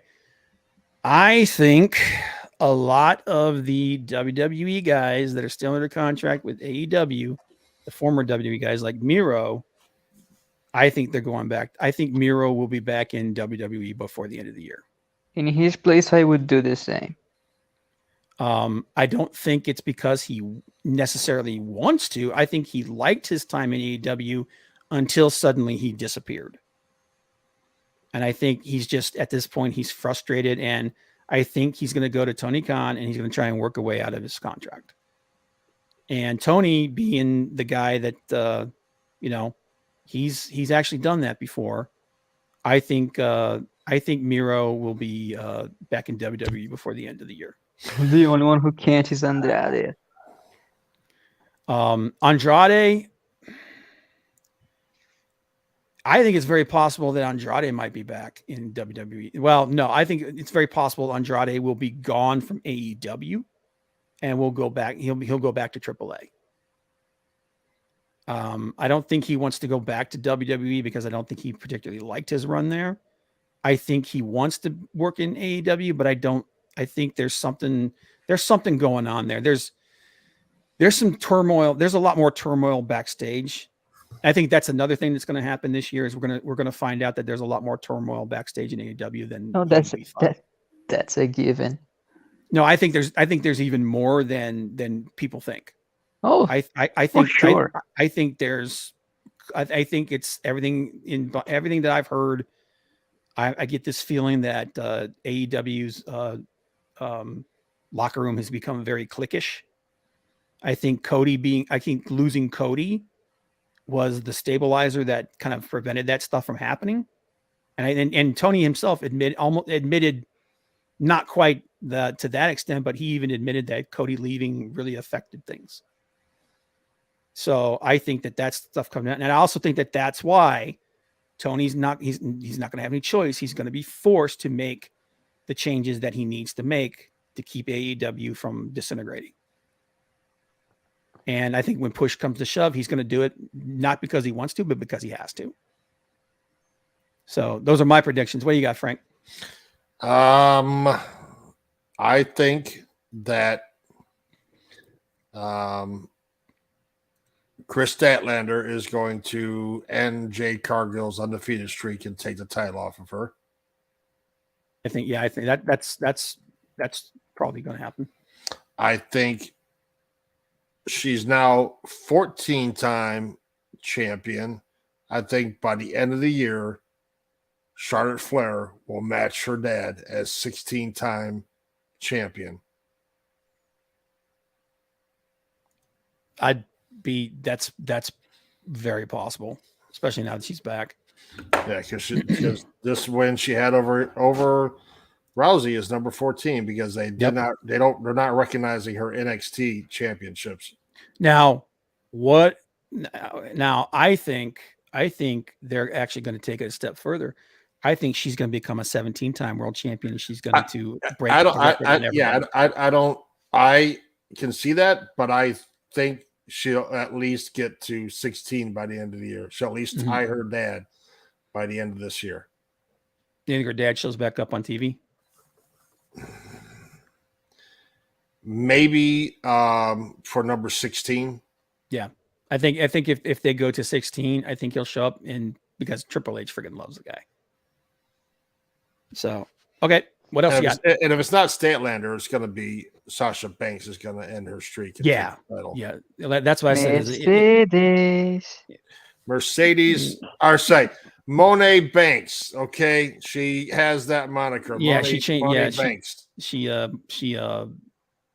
trademarked that friggin' name. So,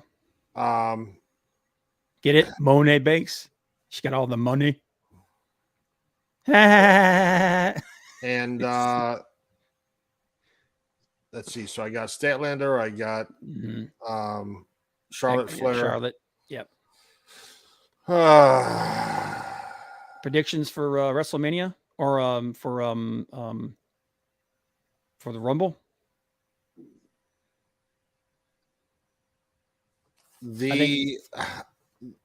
Good. I don't know how they'll do it. I didn't predict that far, but at some point this year, there will be dual champions in WWE. There won't be one person with both titles. Somehow, some way, they're going to take one of the titles off of Roman Reigns. Yeah, I think they have to. And again, at this point, I don't think he needs them. I think he's so big now. He's He doesn't need him. Okay. And honestly, I think it's possible that I think it's more than likely that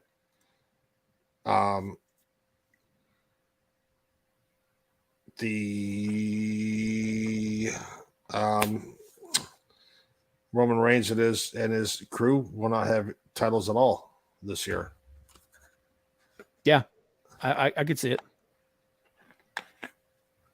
I think, as a matter of fact, I think Drew McIntyre and Sheamus are going to take the tag belts. You don't think Sami Zayn is going to? Because they've been talking about Zayn and Kevin Owens. I think McIntyre and Sheamus will take the Raw belts, and I think Sami and Kevin will take the SmackDown belts. But my number one was yours because I think CM Punk is going to be wrestling again by the end of the year. Yeah, I think he's and more than just wrestling by the end of the year. I think he's back in AEW by the end of the year because I cannot see him going to WWE. No, because he freaking hates Triple H. He hates him with a passion. No, dude, those two guys legit do not like each other. Bret Hart hated Shawn Michaels. Punk's not the professional on that level. He's not going to eat crow. It's less Bret and Michaels and more Bret and Goldberg. Like there's no. Yeah. It's like it would be like Bret wrestling. It'd be like Bret making up with Goldberg. He's never going to do that. Yeah, Hicks Villain. I can see that happening. I can see, and I talked about this with Rob before. I can see because I can see McMahon showing up because at WrestleMania is in Hollywood. And what better place for Vinnie Mac to come out and get the crowd cheering or whatever for him than in Hollywood? Yeah.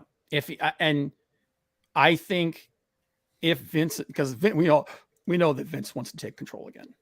I don't think they're going to let him, but if he comes out in Hollywood to make an appearance and that crowd loses its crap and just starts cheering for him like crazy, he can take, like, we all know how manipulative that guy is.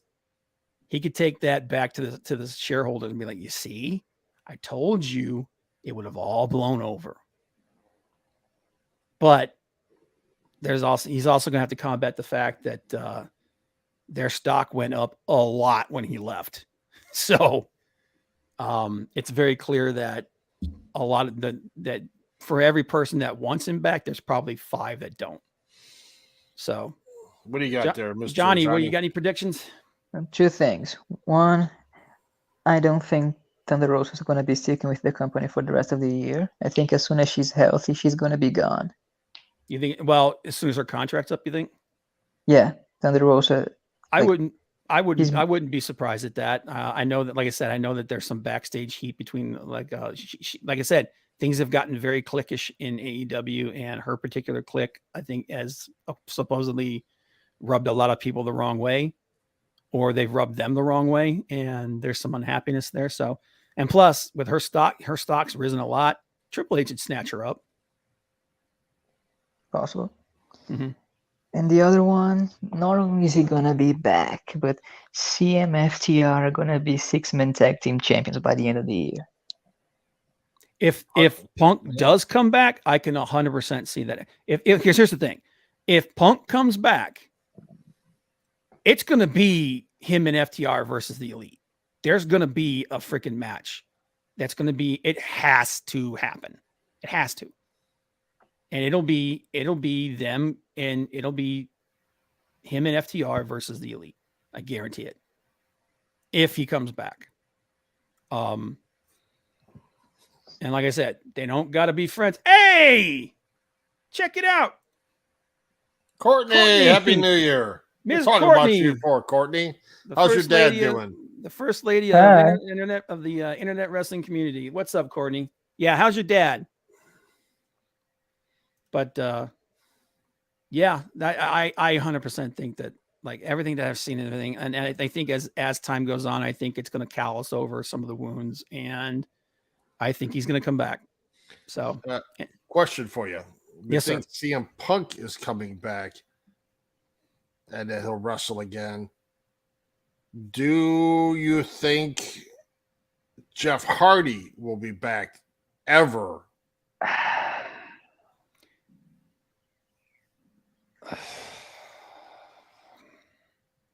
He's gonna have at least one more match, even if he's not with them. yeah, he's going to, I think what'll happen is Tony will let, yeah, Courtney says he's doing good. I'm falling apart. Well, take care of yourself, kid. Like I say, you can't fill from an empty cup. So take care of yourself and get some rest. But I think, jeez, I think Tony lets him come back on the stipulation that he is on super, super, super thin ice. And I think he'll say, and I think it'll be like, I'm going to let you come back. I'm going to let you finish your run. But when it's done, it's done. I think Tony's very disenfranchised with the Hardys at this point. They're gonna get the tag belts like the week after it all happened. I think they'll get the tag belts. And here's the thing. I hope to God that he's gotten the help that he needs. I really do. And here's the thing. They have at least done what I said they needed to do. I said, I don't want to see that guy back in the ring this year. I don't want to see him back in a wrestling ring until sometime next year, and go ahead and let them have that last run and then let him walk and then let him go into the sunset. But I'm going to tell you what, they better keep him on him and his brother better keep him on a super short leash. And that would be my stipulation on it is like, you know what? I don't care if you don't like it or not. You're on a short leash. Because that kind of thing can't happen again, man. It's sad, but it's true. But hey, is that it? Anything else? I don't think so. In 2 hours. Yeah. Yeah. Lord. It's the longest episode ever, man. Yeah. Maldacito, I agree. Yeah. Stay strong, and keep in touch. Yeah, Courtney. We want to see you again some more if we can, but take care of yourself first and then drop in anytime. Yep. But thanks for being here, guys. Appreciate it. Maldacito, Courtney, Hicks Villain, Leg Kick, Big Daddy. Just so you know, we will be doing live react to Royal Rumble. Yep. And we've got 25 days. Yep. And between now and then, we're going to be there's going to be some details dropped. We're going to have some guests joining us, and it's going to be a big deal, guys. So thanks for being here, guys. Appreciate it. Johnny, appreciate you being here. Frank, always a pleasure. Yep. And before we go, thanks for having me. What are you wearing, kid? Greenhorn? What are you, blind or something? If you're going to dress like every other curtain jerker here in Chattanooga, jerking the curtain off the wall and wearing it, this plan's never going to work. You need to dress more like the swing man with style, class.